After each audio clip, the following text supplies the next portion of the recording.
Hey, everybody, and welcome to Charlie Mike, hosted by me, Mike Buchanan.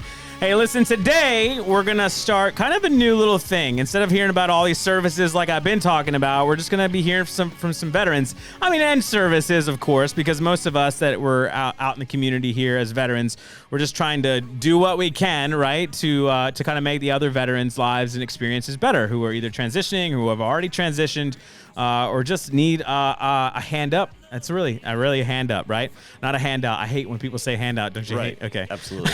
Right. So listen, today we're going to be talking to Kasey Brown. You are a peer with MVPN. Correct. Okay, Yep. cool.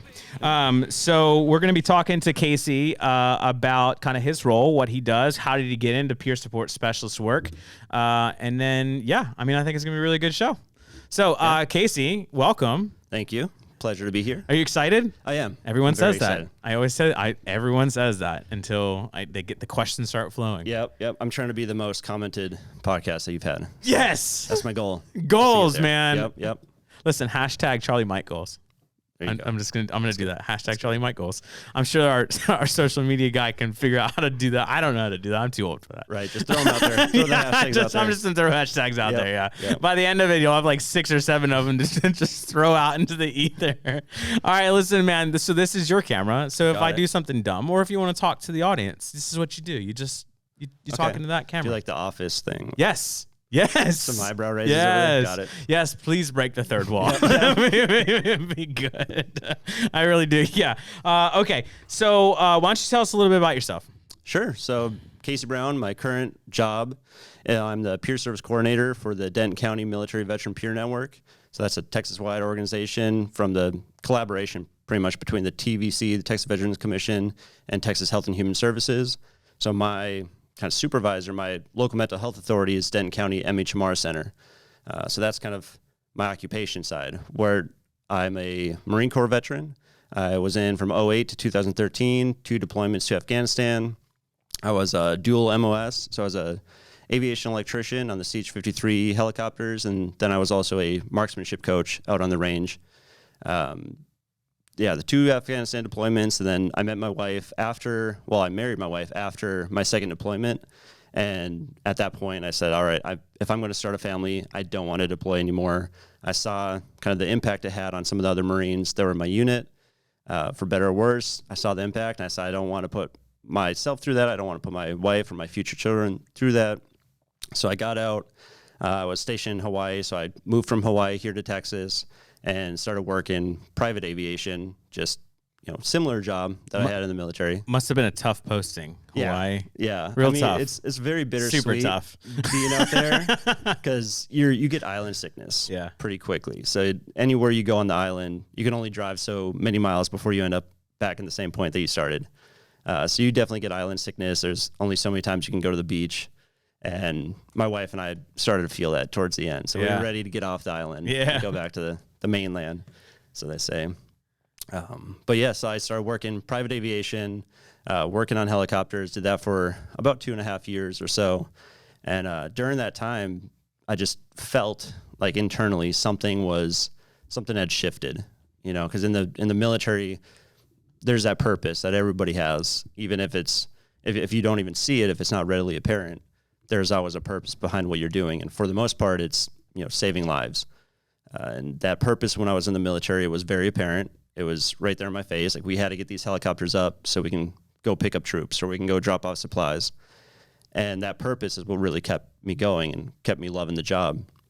But then when I went private aviation, it was no longer, hey, you're working weekends because we have people to pick up. It's, you're working weekends because we have to meet the deadline for this, so the big boss man gets paid more. Mm-hmm. And after working that purpose, I just felt it draining out of me. That purpose was pretty much gone after those 2.5 years. You know what's so funny that you say that? You mentioned that, because that's literally why I joined the military. To find purpose? Yes, because I was working at I think I was like a manager at Lowe's for a little while. And so I was like, oh, manager, great. I'm getting paid, an actual decent salary, okay, or like a semi-decent salary. for once, and I was like, okay, this is great. And then I just got tired of it. Like I got tired of like the whole, you're gonna work me to the absolute bone for what reason?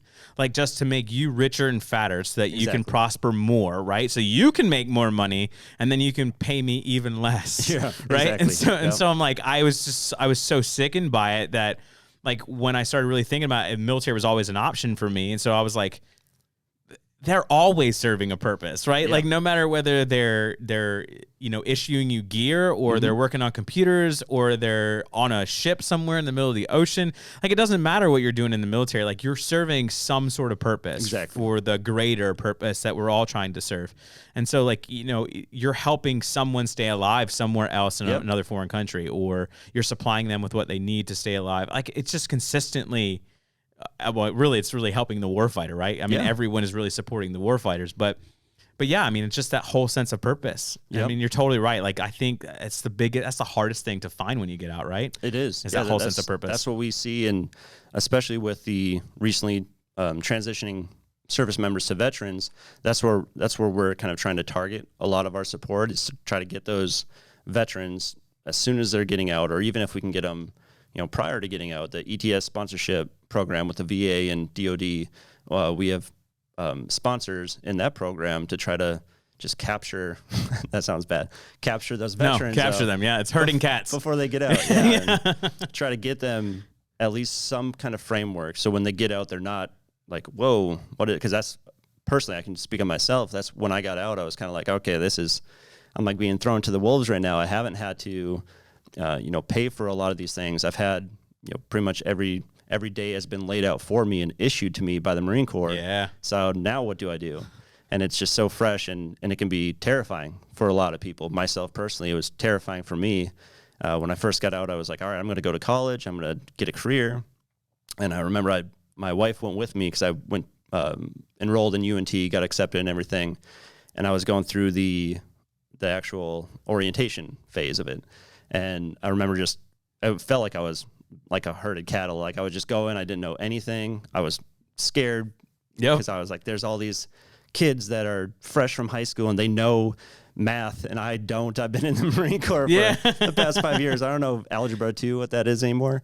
So I was just kind of terrified. And then they just shuffled us into the room, sat us down at the computers, and they were like, all right, sign up for your classes. And I was like, I don't even know. What classes am I supposed to take? I don't know what transfers. I don't know what credits I have. And I looked at my wife and I turned to her. I said, I can't do this. And she's like, all right, let's go. And I left. I left the orientation. I messaged the VA certifying officer, whoever was at the school. And I said, I can't do this right now. And it took me, years before I actually went back and got my degree, because I was just in the wrong headspace. I wasn't prepared. That was when I initially got out in 2013, 2014, that I tried going to school, and it wasn't until 2016, 2017. And then, being in a better headspace, going through what I've gone through, and just knowing some of the resources that I knew about, I was able to go there, and I, graduated super easy. It was actually extremely easy to graduate college. Yeah. So that was surprising. But these days it seems a lot easier than it used to, doesn't it? Yeah. Because I tried the whole college thing before I joined the military, and I was like, man, this is really hard, right? But now I'm just like, this is so stupid. Yeah. I think they dumbed it down, man. They must have dumbed it down. Yeah, right. There's that, and then there's also, like, when you're using the GI Bill, if you want those payments to come in, if you want your school to continue to be paid for, like, you have to do well in classes. Mm-hmm. And so I kind of looked at it as, this is a job. Yeah. When I looked at it as that, I'm like, okay, this is easy. This is tasks. I can complete them. And then I look around the classroom, and there's people like watching an entire season of Friends the entire time, and then wondering why they're getting 30% on tests. I'm like, well, okay. You know what? Honestly, you're a man of my own heart. I mean, because I literally did the same thing. Like when I went into school, I was like, they had me sign up for all this stuff, and I was like, what am I signing up for? And they're like, classes. And I was like, what do you mean classes? Like, what do you mean? Yeah. I felt like Noah from the Notebook, right? Where I was what do you want? What do you want? Yeah. I was like, I don't understand what you're asking of me to do. Yeah. Like, and you're right. Like, we were in the military for so long that you get that whole, I don't even know what to call it. It's where like you get told what to do so much you don't even know what to do for yourself. Yeah. You know, like absolutely. you're told what to wear, what to eat, when to be at work, when not to be at work. Like you're always at someone else's beck and call. Mm-hmm. So consistently, and so I guess it's just so, I don't know, it's so emulsifying, right? That like when you get out and you're like have no one telling you what to do, you're like, this is great. But then after a while you're like, what am I doing?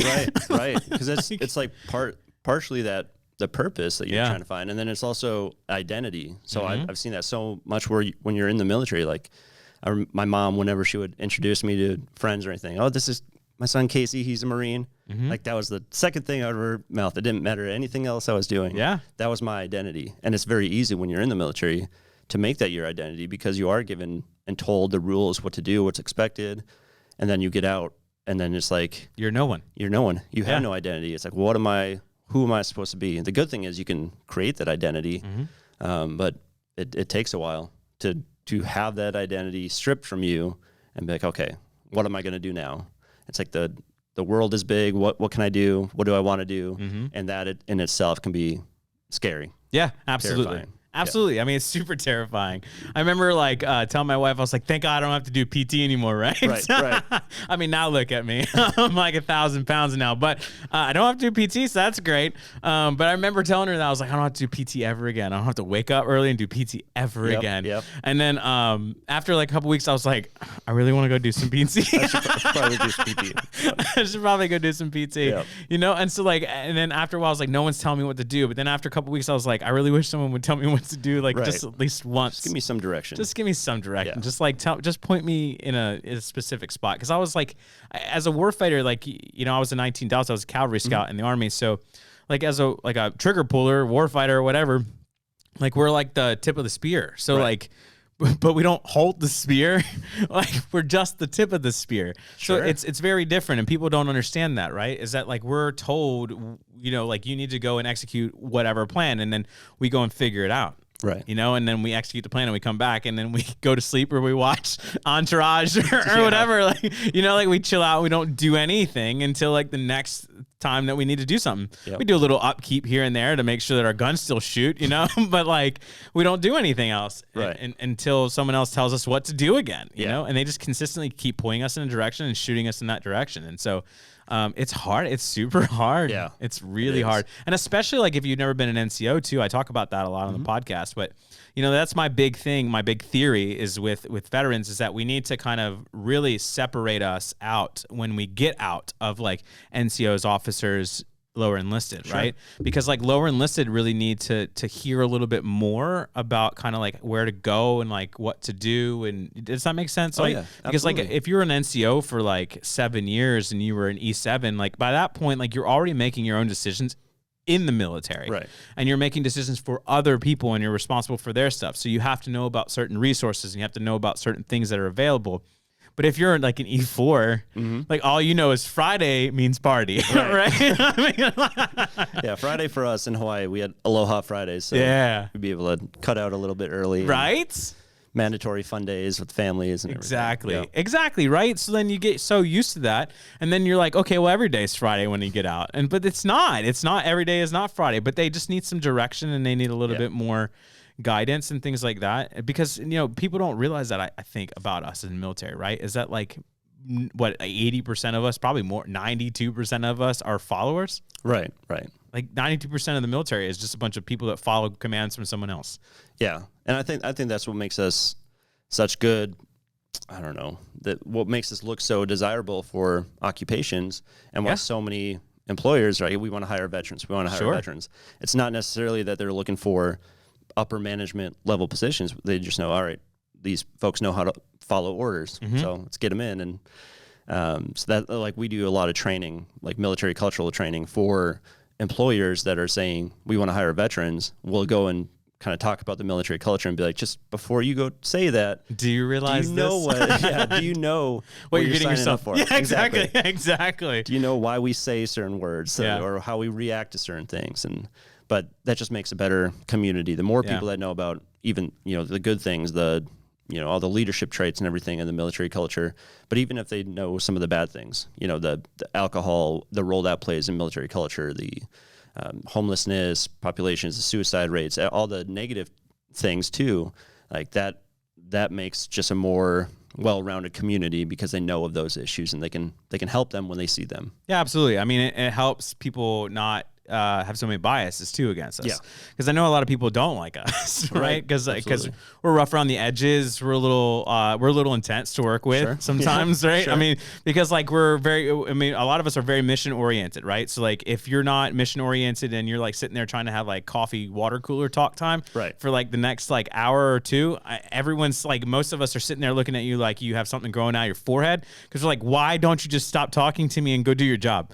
Because you'll be the first one to complain about me if I don't do it, right? Exactly. And so like it's aggravating, but like but I guess employers do need to understand that, right? Is that like we come from different worlds. We come from we have different values, different beliefs, different foundational beliefs, right? As military members. Yep. So that's something that we try training a lot of the employers on, and then it's not just on them though. It's not just on the civilians to be like, okay, it's on us too. Yeah, it's on us too. The veterans need like some civilian sensitivity training. Exactly. No, civilian cultural training. Yes, I like that. Yeah, that's what. And reintegration. Harder. It's really reintegration training. And honestly, I hate that. I know that like we all take pride in it, and I get it. Like especially the Marines. Okay, the Marines are the biggest proponent about this, but I hate this. And this is going to be controversial, and I don't care. Controversy is that's fine. The controversy is everything. Okay, but because I like it when you can have controversy, it makes America free. I love it. Right? Like when you're like, oh, I don't agree with that. Right. But you can not agree with it, in a respectful manner. Right. Absolutely. So for me, like I really don't think that it's great that we are so prideful of our service sometimes, right? To where like we're like once a Marine, always a Marine, like that kind of thing. Because then you're constantly in that mindset of like you're always a Marine. Yes. Right. But the thing is like in reality, you're not.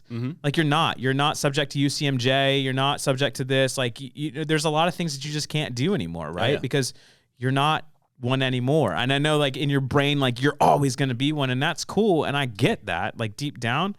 But like it kind of sets us up for failure sometimes, right? Because like you're constantly in that mind. Well, no, I'm military, I'm Army, I'm a veteran, I'm this, no. Like you should start thinking about yourself like, no, I'm a civilian that has to reintegrate. Right. Like you're getting to a new unit. Yeah. Like you're getting to a new unit, right? Like you're no one when you go into a new unit. Yeah. Yeah. And that's I love that because I've talked about that before as far as when you set yourself so apart from people, like you keep on putting up walls.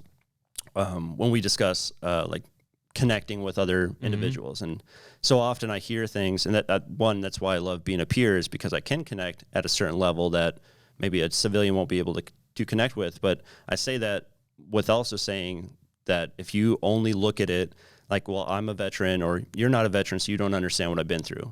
Or, yeah, you were in the Army, but you were in the Marine Corps.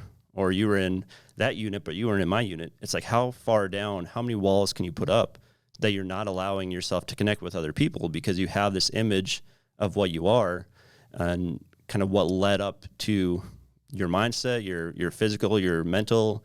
You have this whole path. And of course, no one's going to be able to fully connect with you because even if they did walk in your shoes, we're in the same unit as me, we're in the same deployments as me. You'd find another excuse. Yeah, you process things so differently. So it's like there's only so many walls that you can put up before you're just closing yourself off from ever getting over it and onto recovery because you're so focused on nobody knows what I've been through, so I'm not going to reach out. I'm not going to talk to anybody else because I'm not going to be able to connect with them. Yeah. As a peer, when I did peer, I was a peer support specialist. Surprising, I know. I'm rough around the edges. But I was a good peer, man. Oh, yeah. I would be like, no, stop. Like, there's no reason to do this. Like, what are you doing? Like, stop. Just stop. Like, I was brutally honest with people. And sometimes it works. Great. Sometimes it doesn't work. Sure. Because it's just not everyone's built like that. Right. But I mean, sometimes it works really good for people that just need that whole like jostle, right? I think sometimes we just need a good shake, good hard shake. Okay. Yeah. Being like, listen, if you're going to keep giving me excuses, like, I don't care anymore then. Right. You know what I'm saying? It's like, I don't know what else to tell you because like you're literally just doing everything to not get better. Right. And that's on you, man. That's not on me. That's not on anybody. Like, you can complain all you want about all these other things, but it has nothing to do with any of us. Yeah. Like, it has to do with you, bro. It's like that enable versus empower kind of conversation. Exactly. It's a fine line, though. It is. It's super very, very fine. tricky. It's very tricky. Especially when you start something like this, start going into peer support because you have a passion to help others and you're trying to find that purpose. And you can get very overwhelmed and I'm going to put 100%, 120% of myself out there and then not take time for that self-care. Oh, yeah. You get super burned. Yeah, you get super burned out. Yeah, compassion fatigue is what we call it in the I guess in the working environment. We call it compassion fatigue, right? Yeah, we have classes on that all the time. There's always classes going on about compassion fatigue. Yeah, totally right. It's a lot. You can't put 100% into everybody. You'll have nothing else to give. I always equate doing mental health or like helping other people with mental health as like a lifeguard, right? Because like in lifeguard training, one of the first things that they teach you is how to roll up your knuckle or roll up your thumb and kind of like, put it right on and support it with the rest of your hand and then jab someone in their kidney. Okay. That's a thing. That's a real thing that they teach in lifeguard training. And the reason that they teach it is because you can't save anyone if you can't save yourself. And so when people are freaking out and they need help, right, and they're literally latching onto anything that they can get onto so they don't drown, okay, that when you jump in and as soon as they see you as a flotation device, but you are not a flotation device. Right. And so like they can drag you down and then both of you will drown if you try to get in too close, too quick kind of thing, right? Sure. Or you do too much too quick. And so it's a good kind of, I don't know, a good analogy to kind of play out for people to understand, like, you have to take care of you first. Right. Before you can start taking care of other people. Absolutely. Especially getting into peer, because I know a lot of people want to be peers, and I'm like, yeah, but are, like, you okay enough to be, like, a peer? Because, like, you have to be, like, really, really grounded to be a peer. It's not easy. No, it is not. Because you have to deal with your own crap. Stuff. Yeah. I almost cussed. Your own recovery. I almost cussed there. That was almost the first cuss. Yeah. But yeah, you're on your road to recovery. And so like, yeah, I mean, you're dealing with your own stuff, but then you're also having to deal with everyone else's stuff that they're dumping on you and triggering you consistently about. Right. It's not easy. And then I've had this kind of, I don't know if dilemma is a good term for it, but maybe you've had this too, where I work with a peer and there's kind of two halves of who I am to them. So there's one of me being a peer. So that's me, I think you and Ronnie discussed this, that you're almost broken yourself. And like, this is what my recovery looks like. This is the cracks in my plate. And then other times that peer needs me to be solid. They need me to be a foundation to just give them the answers that Paragon. They want. Yeah. So it's like, which one am I going to be for that peer in that day? And oftentimes they switch. There's times where a veteran calls me and they just need a vent. They just need me to be there for support, to offer my perspective. And that's it. That's all they want me for. Other times they'll call me and they're like, I need a resource or I need an answer. Tell me this, be a rock in my life right now. And that can get tricky trying to balance those two sides. And did you ever feel that when you were a peer specialist? Oh, absolutely. First off, thank you for asking me a question. Nobody ever really does that. And two, thank you for referencing one of my other podcasts. No one's ever done that. I'm like literally in shock. Like, I don't know what to say at this point. Like, now I'm just done. We should just end the podcast here. No, I'm just kidding. Yeah. So to answer your question, yes, I have felt like that before. It's also very difficult. It's a lot of stress. It's a lot of commitment and stress because like, you do have to be on all the time. And I talk about that a lot too, is like, even in this job that I do, right? I run a podcast that barely anybody watches, but some people do faithfully, which is great. And I love all of you. Thank you so much. I really do appreciate it. But yeah, I mean, like I do a podcast, which is cool, but I'm a name that's known out in the community a little bit because like I work for the VA and I put myself out there and a lot of people know me, but like that also comes with a cost. Sure. Right. And it comes with a huge cost because then it's like, okay, well, when do I get to just be me? Like, when do I get to just be the veteran? When do I get to just take care of my own mental health? When do I just get to kind of like turn everything off? Right. Like, no one ever talks about that. Right. No one ever talks about that. And as a peer, you deal with that daily. Yeah. Because like, are you supposed to be the veteran with this person and you're supposed to turn off the work mode and just be veteran and start talking to someone, like cussing with them and cutting up with them and be in veteran mode? Or are you supposed to be the paragon, right, of mental health and recovery and look at how good life can be if you just make better decisions, those kinds of things. But then you're not always making better decisions either. So then you go in there and you have to tell them that you just made a stupid mistake last weekend. Yeah. And here's what I did to fix it though. Yeah. And so it's just, It's back and forth, and the peers literally live on the fence of it, and it's a lot. Yeah, it's a hard job. I mean, that's why I love peer groups, and why I go to the peer groups, and I tell my groups all the time. I'm like, guys, I'm just one of you. Like I'm a facilitator of this group, but that I'm not teaching you guys unless they want specific resources or anything. But a lot of times I'll go into a peer group and I'll have something on my heart that I've been struggling with that week or something, or anger management or something like that. And I'll have my own problems, and all the time I'm like, all right, if you guys don't want to talk about anything, this is what's going on in my life. Yeah. Like, give me some different perspectives. You kind of have to though, right? Like if you don't, you'll drown. It's just like being the lifeguard example. I mean, it's so much like that. Like sometimes you have to kidney punch the process. Right. I mean, like you have to kind of be like, get off of me. Right. And then you can you have to focus on you. And then you kind of go, okay, now I'm centered. I can breathe again. Now I'm going to go back in and try to save this person. Right. Yeah, exactly. And it's just consistently back and forth until they calm down enough or start making some decisions enough to kind of get on that path. And then you're like, thank God. Yeah. Yeah. Thank God. Took you long enough, but thank you that you're on this path. Right. Right. It's a huge problem. I complain about it a lot, honestly. Like everywhere I go, I'm like, when do I get to just be me? Right. Right. And they're like, well, you're you all the time because you don't care. And I'm like, but that's not true. Like I do care. I care about how other people, of course you do, right? Like we were in the military. If you were in the military and you don't care about what other people think about you, no, come on.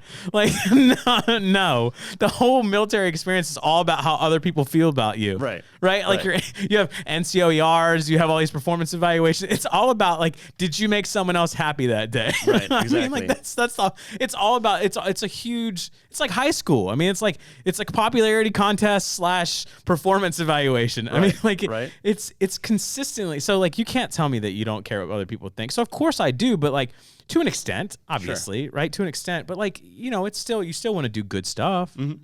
Yeah. And I think for a lot of it, for me, like it's helped me in my own recovery. Like I don't want to say like having a spotlight, cause that sounds too like pretentious or anything, but to have a role in the Spotlight's community. Good. Spotlight's good. Spotlight's good. Yeah. It's a spotlight on you. So like being like a mentor in the veteran treatment court, like there's times where like if we go out to dinner, if I'm with my wife and some friends or anything, and like, all right, let's go get drinks and everything.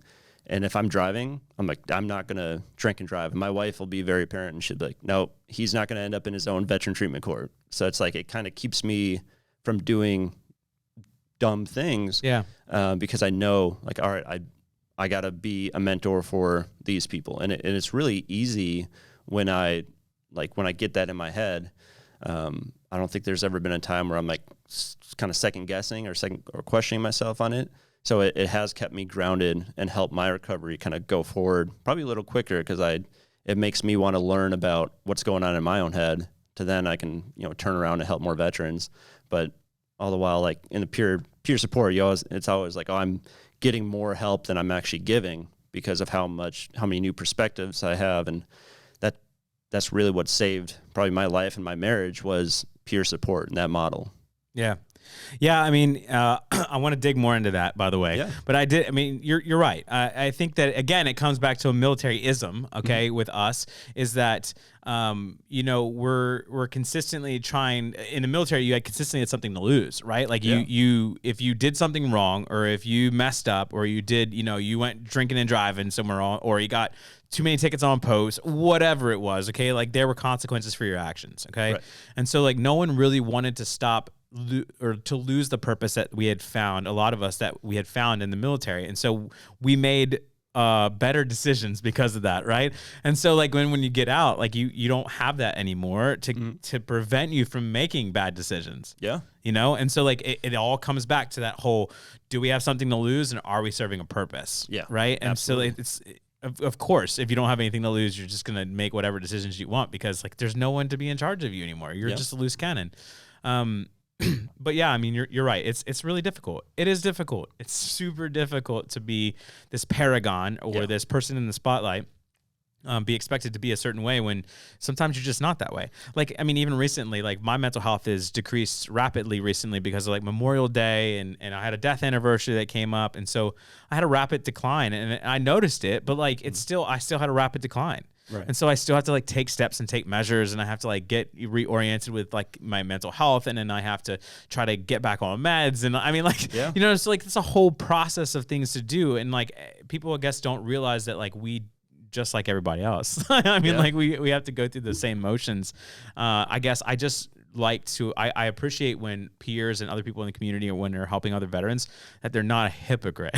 Right. Like that, I got called a hypocrite once as a peer, right? It stings. And it stings, and it does, and you never want to hear it ever again. Because when someone called me out and they were like, I was having like marriage problems or something like that, and I was going through this stint of just bad mental health, I thought I was doing great. Yeah.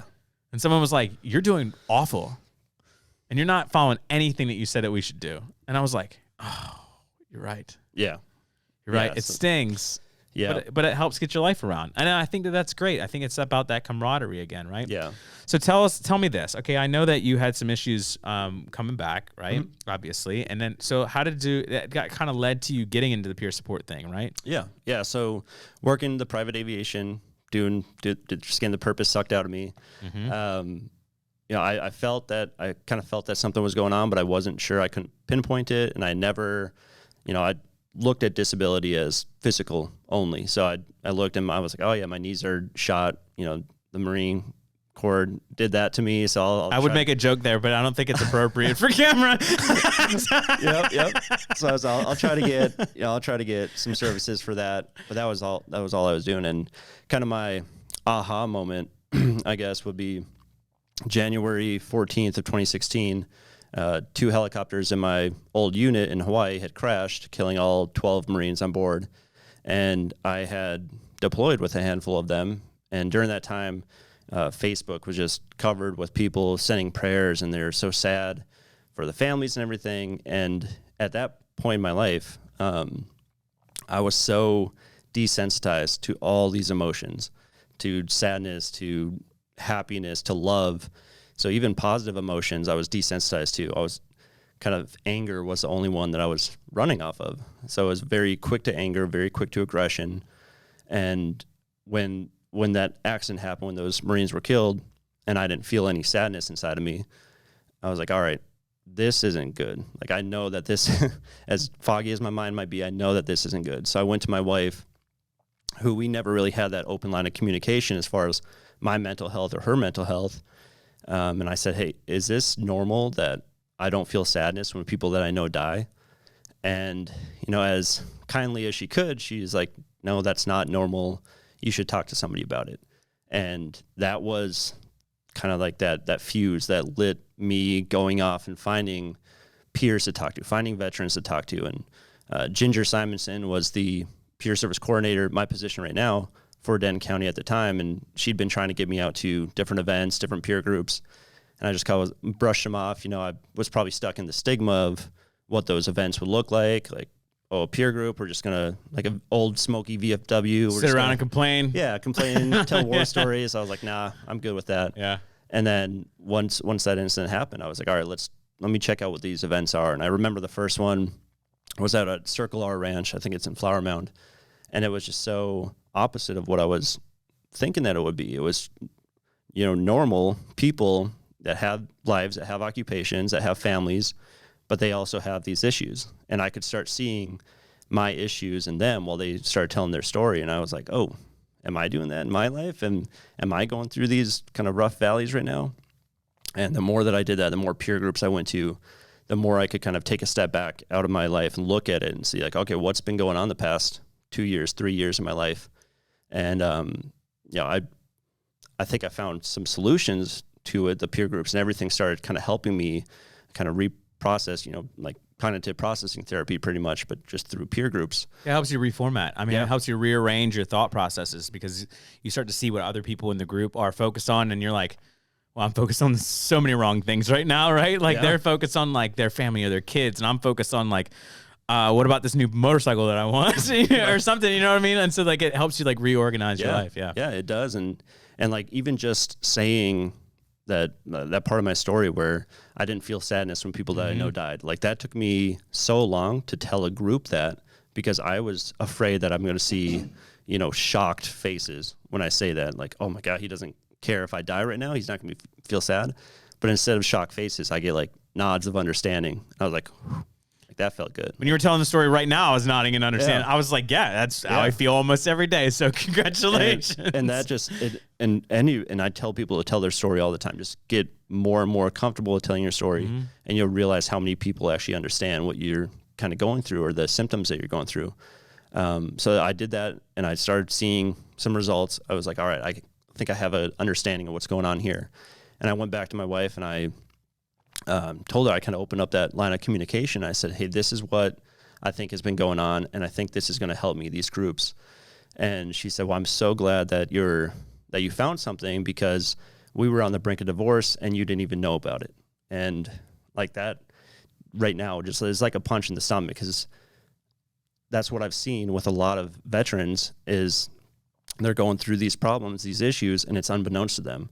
They don't know that there's a problem there. I was just going through, the emotions of the day. Yeah. And didn't even know, like, I'd be in the room, but I wouldn't really be in the room. I wouldn't be connecting with people. So after she told me that was like, all right, I need to help other veterans so they don't go through this, because a lot of them will not have that aha moment or get clarity of what's going on. And it takes them losing the wife, losing the kids, the house, the job, becoming homeless. And then they're like, oh, something needs to change now. And that's kind of where I see my focus for what we do in peer support. I'm always trying to stay on the prevention side. Obviously, we help a lot of veterans on the post-vention side after they become homeless or have some substance use. But if we can catch them kind of before it goes down that hill, down that path that I was probably surely going down until that clarity happened, that became my passion, is helping as many people as possible. So with MVPN, I started going just as a participant to some of the events, some of the groups, and that participant became a volunteer. I started volunteering. Then I'd start, at the time there was a big push for veterans experiencing homelessness. As soon as we would get them housed, we had a whole storage unit of furniture, of donated furniture. So we would go and donate or bring this donated furniture to the recently housed veterans. And like that felt so good. I remember there's a quick story. I remember one time we were doing it, myself and our oldest volunteer, Mr. Doug Brown, 96-year-old World War II veteran. It was a weekend, and him and I went to deliver furniture to a recently home veteran. And it was like Saturday. It was like an hour and a half away, and we were both just like, oh, it's so hot. It's summer. Like, what? Do we really have to do this? Can it wait till Monday? And we're just kind of griping a little bit on the way out there in the truck. And we're start bringing this furniture in. And as soon as I think the first piece of furniture we had in was a couch. So the veteran and I are moving it in, and there's these children, and they're sitting there in this apartment on like little milk crates, and they just start jumping up. They're like, we finally have a couch. Like, oh, we finally have furniture. And that just hit me so hard. I was like, whatever gripes we had going down there matter for nothing. We were happy as we could be driving the way back. And that was that instant purpose. So that what was draining out of me in my other aviation job, I found in helping veterans. So I went back to Ginger and I said, give me more opportunities. I just want to volunteer. It's addictive once you start getting into it. Yeah. And then that turned into her saying, let's get you to every training that you can go to. So I've, every, suicide prevention training, every vet court training, every mental health, first aid, everything I could get my hands on. I went there to be built up as, a peer specialist. And then I ended up taking over the position from Ginger. And now I'm the coordinator here in Denton County. For Veteran Point?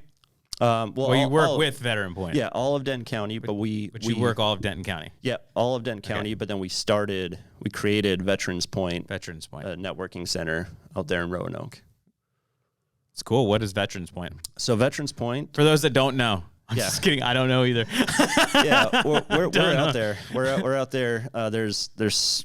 We started back in December of 2017. We had a grand opening. We were formerly Chris Kyle Veterans Center. We had a name change to Veterans Point. And we're out there. We're on a big equestrian therapy ranch. And it's really, we wanted to create a networking center. Our whole goal is connectedness. Can we connect service members, active duty service members, transitioning service members, veterans, and their family members? Can we help them just network and, just peer support model, just connect with each other? So that's what we wanted to build in this network or in this veteran center. So we did a lot of surveys. We reached out to the veteran community, and we said, if you were to build your own veteran center, what would you want in it? And that's kind of how we listened to a lot of the responses, and that's how we created it. A lot of the rooms were formed that way. So we have an art room. There's a lot of veterans that didn't feel as comfortable expressing themselves, around a peer group and just talking with words. So they wanted to do some nonverbal expression of what they've been through and their trauma. So we have a fully furnished, every art supply you can imagine, paints, pastels, canvases. Everything is free for anybody to come in and use, just kind of what they're comfortable with. And then we have classes and groups that we'll do in that art room. We'll have local artists come in and maybe do a new medium that people have, acrylic dirty pour, or we've done 4th of July T-shirts, just something to get them. What is an involved. acrylic dirty pour? It's very cool. If you've never done it, you have like. Wait, did you just say an art lingo? Did a Marine just do art lingo? Trust me, I've I captured it on camera. The lights are still red. Okay, good. yeah. No, the art was never my forte, so I had to start learning That's quite a cool, bit though. because I would do all the marketing for it, so I'd have to create. But it's Cool cool. little things. Yeah, it involves you in something totally different that you normally probably wouldn't have gotten involved with, which is super cool. Yeah, That's good. it broadened my vision of what recovery could be for a lot of people. So that's the art room. We have a gym, so a fully furnished gym, dumbbells, up to 100-pound dumbbells, 500 pounds in rubber plates, and we have a full bathroom there. So we have a shower as well. Which I don't think anyone's really used it after working out. They haven't used the shower, but I have had veterans experiencing homelessness come in and utilize that shower. So that's just a really cool addition to have there. We used to take veterans out. We had a CrossFit gym in Lantana that we'd take veterans out. We'd all do a big workout together, and there was something about it. We noticed that if everyone does a similar workout, it's kind of like the the Navy SEALs embrace the suck thing. Everybody went through the same suck, so there's a bond there. And then after that workout, we would have a mini peer group afterwards. And it felt like it didn't feel like it. It turns out that a lot of people after that workout, their guard was let down. They could trust each other a little bit more, and they could dive deeper into their stories after a workout. So that's what we wanted to replicate at the Veterans Point. Did you ever heard of MVP? MVP? Yeah, merging vets and players. Yes, I have. They do the same thing. Yeah, well, Kasey Ennis she was in my unit above the knee amputee.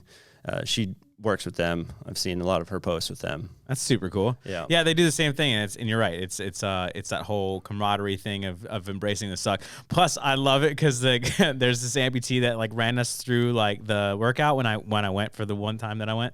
To kind of check it out. And he's amputee, and so while he's doing the exercises, he's doing all the exercises you're doing. And when you're sucking, you're like, you can't be sucking that bad, okay? Because you still got both your legs, and so then you're sitting there the whole time going, come on, man. And it's great because it's just such a push. It's such a push to just do a little bit more or open up a little. Because it's everyone kind of sharing their scars together kind of thing. And so I don't know. I love it, man. Yeah. But I also love the sense of humor for military veterans and amputees. Our humor is sick and dark, and I love it so much. I love it. Yeah, I just saw there was a post on Facebook from a military page, and it was a dark post, but super funny. And I saved it on my phone, and I was going through my friends list, who can I send it to? That's a civilian. That's not gonna That's not gonna hate me forever. Yeah, I know, right? You get canceled in a second, dude. I just scrapped it. I was like, no, I'll laugh by myself. It's fine. All right, well, listen, man, we're running out of time. Thank you so much for coming in. I really do appreciate it. I hate to cut you off. I know. I honestly, I would keep talking for forever. Yeah. You and I share very similar stories. So honestly, talking to you is actually kind of hard. It's kind of hard talking because you bring up stories and I'm like, oh my God, that's my story. And so that now I'm reliving my whole story again. But it's good. I think it's nice to see that other people are out there that had similar stories, right? And you know how it is being a peer. That's the whole point of being a peer, right? Yeah. Is that you share a similar story and you're out there trying to help people better themselves, right? You're helping to empower them to do the best thing for themselves, whether they want it or not sometimes. Yeah, no kidding. Whether they want it or not. Well, listen, thank you so much. And then I will put the links to Veterans Point up on the screen. Yes, please do. Right here. Okay. Yep. Or somewhere. And then I'll put it in the description box as well. And then I'll also put probably, do you want your email in there? Yeah. I suggest not phone calls. Yeah, my email is great to reach out to me. Okay. If anybody wants to come out and check out the center, we're always looking for more volunteers and more people to come out there and just spread the word that we're out there. Yeah, and Denton's really active with veterans. It is. Yep. I'm surprised you don't get a whole bunch of volunteers. You should get a whole bunch. I'm sure now that we just had our grand reopening because we had some damage from the winter storm last year, but now is our push. Okay. So if you're looking to volunteer, I'm looking at that camera now. If you're looking to volunteer, please contact me on my email. We have tons of different events. We have tons of different groups going on and opportunities to come out and volunteer and help veterans in the community. So please do. Yes, the email will be right below him. I promise you. Yeah, it'll be. Just right there. Yeah, it's right here. No, it's gonna be like right. It's gonna be like right here. Okay, got it. Yeah, because like I normally put it like to like your right side somewhere. Got it. Yeah. I don't know. Who cares? None of these people care. It'll be there. Okay. It'll be there, and in the description box below, I'll probably try to leave some sort of information down there too, so that they can contact you. Yeah. I mean, volunteering is always good, and again, that's how most of us got started doing these jobs, right? Most of us got started. Everyone always asks that. How do I get started as a peer support specialist? How do I become a peer support specialist? You start by volunteering. Get your name out there. That's right.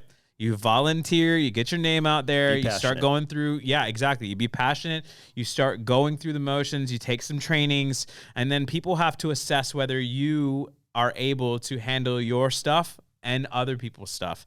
And it's not easy, and not everyone is ready for it, but eventually we all get there.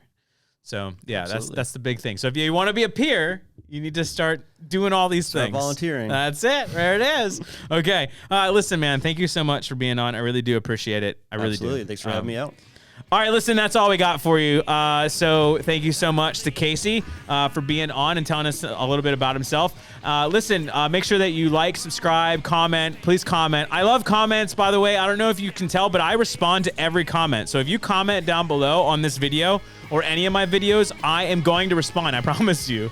It's literally, I like have to. It's like clearing notifications on a phone. I like feel like compelled to comment. And I'm usually pretty nice at comments. But anyways, all right, like, subscribe, comment. Check us out on Facebook, Twitter, Instagram at #VA North Texas or Charlie Mike VA. And that's it. That's all we got. And listen, always remember, just Charlie Mike.